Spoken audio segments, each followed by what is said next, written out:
Hello. It is me, Isaac. I was sent a video by my friend Geneva with Alan Watts talking about the situation as it probably stands, since we can only infer that we know how it really is.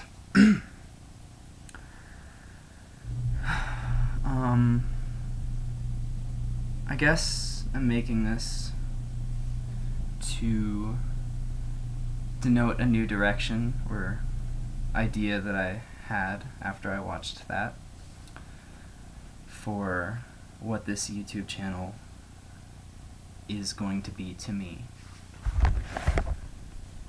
I am probably just going to sit here and talk to myself most of the time. And I guess the idea behind that is maybe through listening to me be honest with myself, you all will discover some incredible thing, which may or may not be what I've already discovered. I hope it's different, because that would be interesting to me.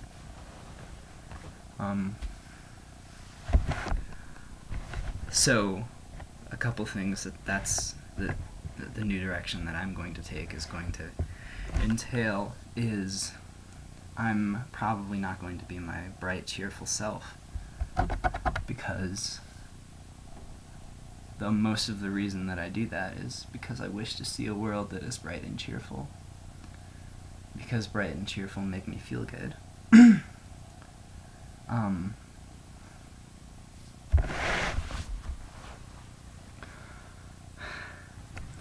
There are lots and lots of things that I'm going to go over with myself.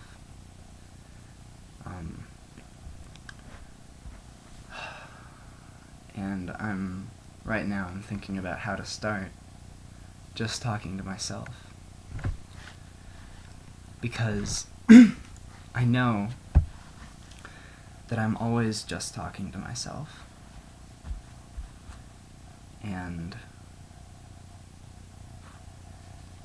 even my other videos have just been me with myself talking to myself about myself. So, I don't know. I think it would help me right now for me to go through a timeline of my life so I can remember how I got to be right where I am now. My finger is bleeding. So, I was born in Los Alamos, New Mexico, which is significant to me because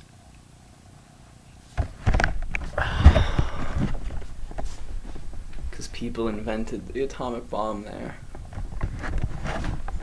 There were other laboratories as well, but Oppenheimer and Einstein and those dudes hung out primarily at Los Alamos. It's a pretty small town. A lot of the population are people who work at the National Laboratory. Both my parents moved there because my dad originally got a job there when I was still not conceived, bleeding all over the place. And my mom soon after got a job there working she has a PhD in political economy, so she got a job there working on politics and nuclear non-proliferation. She was in one of the trade centers when 9/11 happened. To be honest, I don't really care anymore, but I know that a lot of people are wounded still from that. I'm glad that my mom didn't die, because she's a sweetheart to me.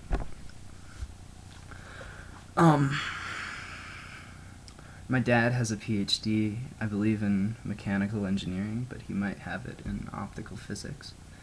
In any case, he specializes in optics and doing physics with light. I think while he was at the lab, he was working on many things, but mostly he was working on building spectrometers for the Mars rovers. I think he invented one, which makes me feel very proud, but I also don't really care.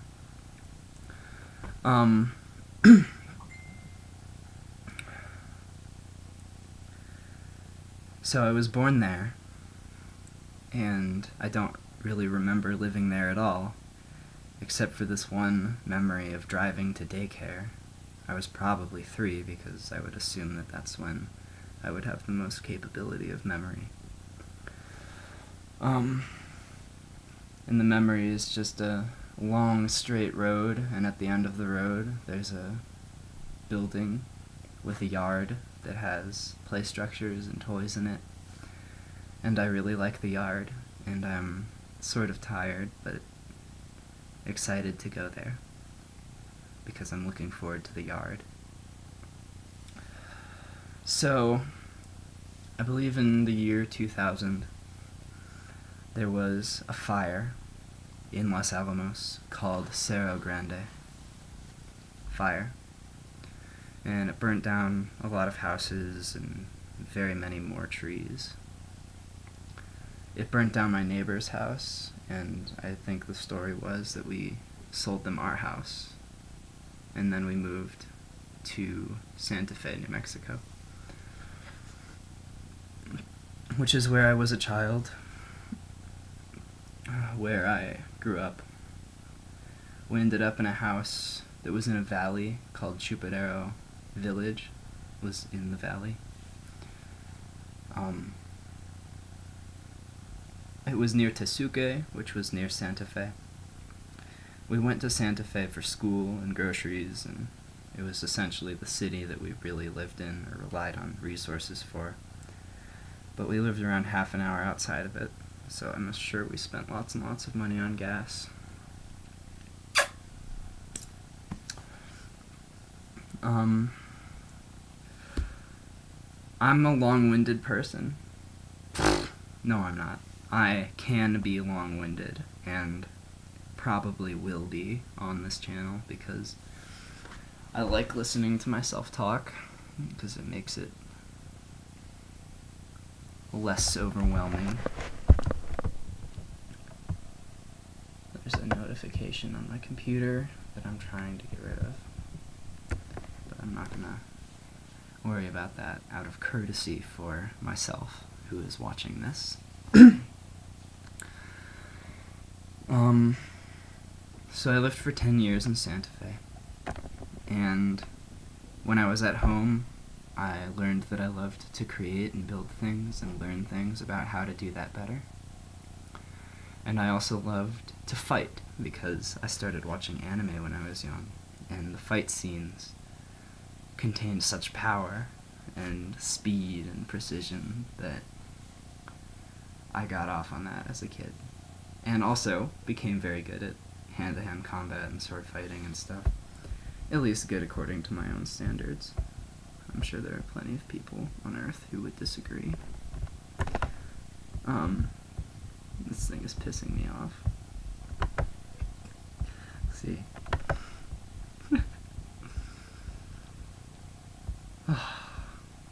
I'm thinking that this down, sort of gritty monotone is probably the best, most comforting place for me to be in right now.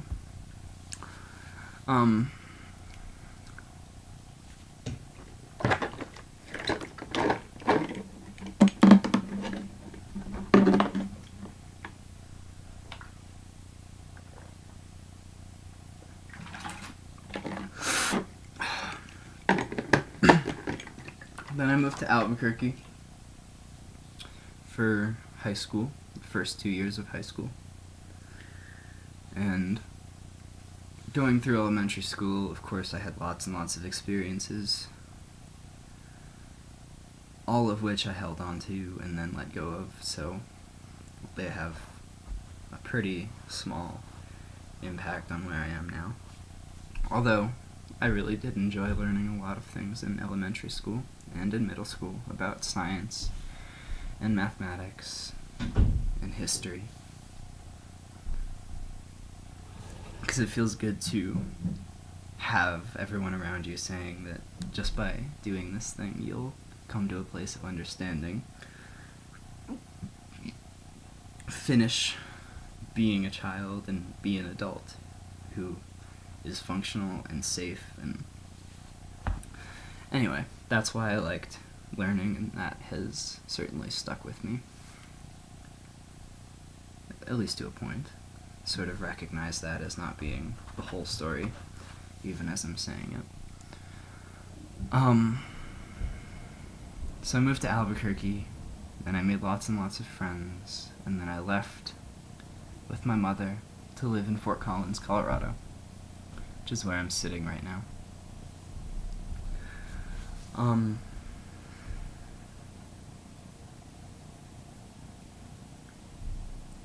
But I guess all of that was before I started smoking weed. I started, I think, when I was 17. It was the first or second semester of high school, my senior year in high school. I was going to Rocky Mountain High School in Fort Collins. And I think the first memory I have of being high was of being incredibly overwhelmed by all of the different sensations and thoughts that I was having that I didn't usually have.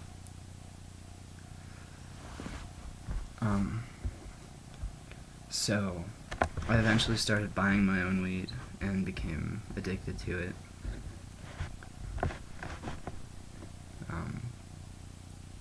It feels very good, as many things do, but sort of the safety of being able to buy a supply of it and have it just sit in a jar for whenever you need it or want it was very comforting for me. And I think I spent probably around 2 years being high most of the time.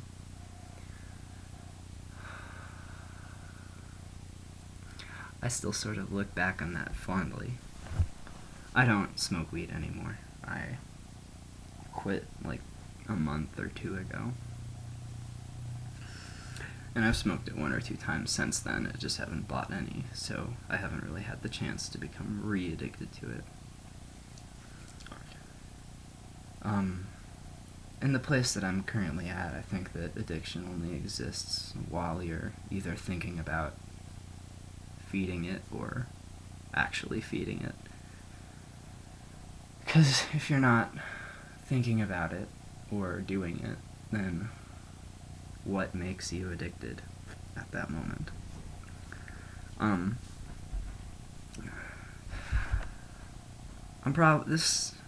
I'm wondering if this is okay if I just like keep talking, because I'm at 13 minutes here.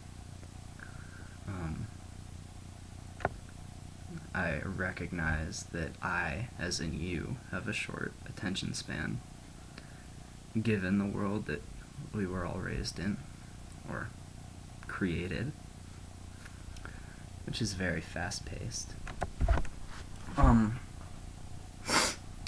So I might cut this short at 20 minutes and then just turn my recorder back on, because I'm not done talking and I definitely won't be in 6 minutes. So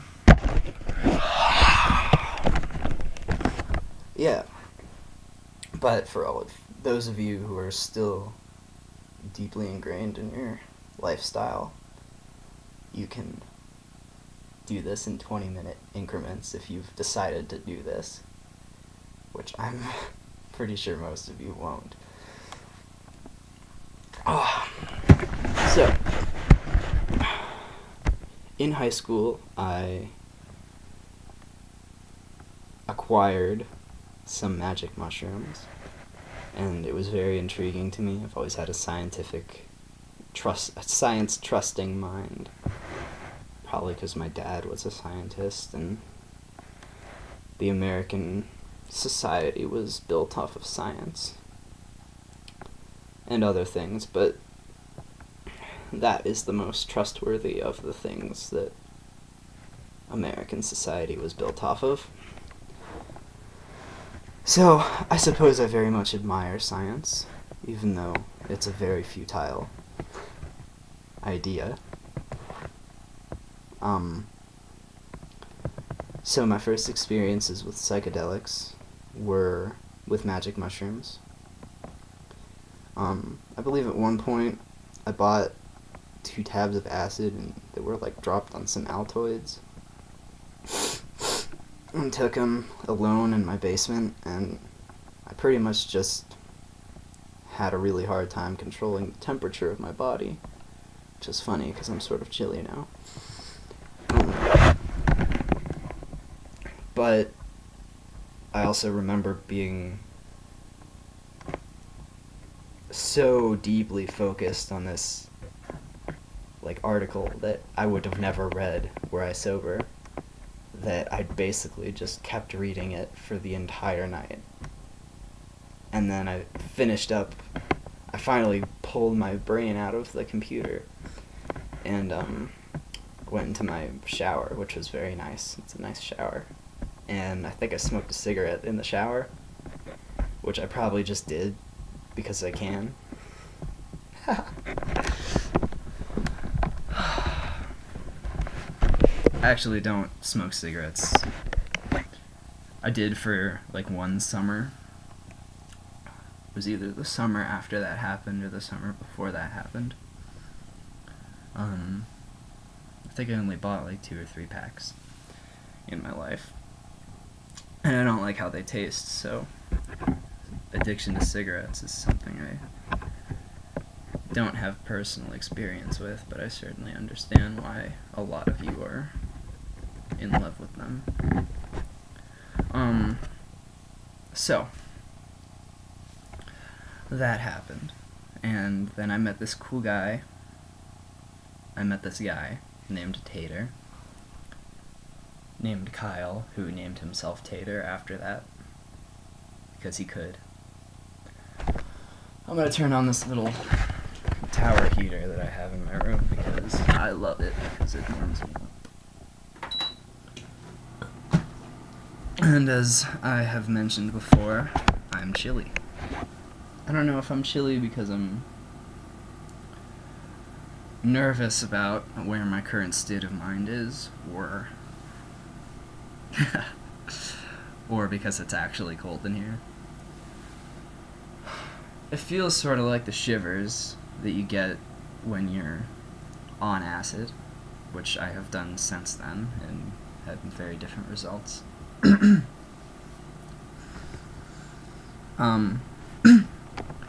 So that was my preliminary psychedelic experience. Afterwards, after I did that acid, I don't really think that acid really had any effect on me. The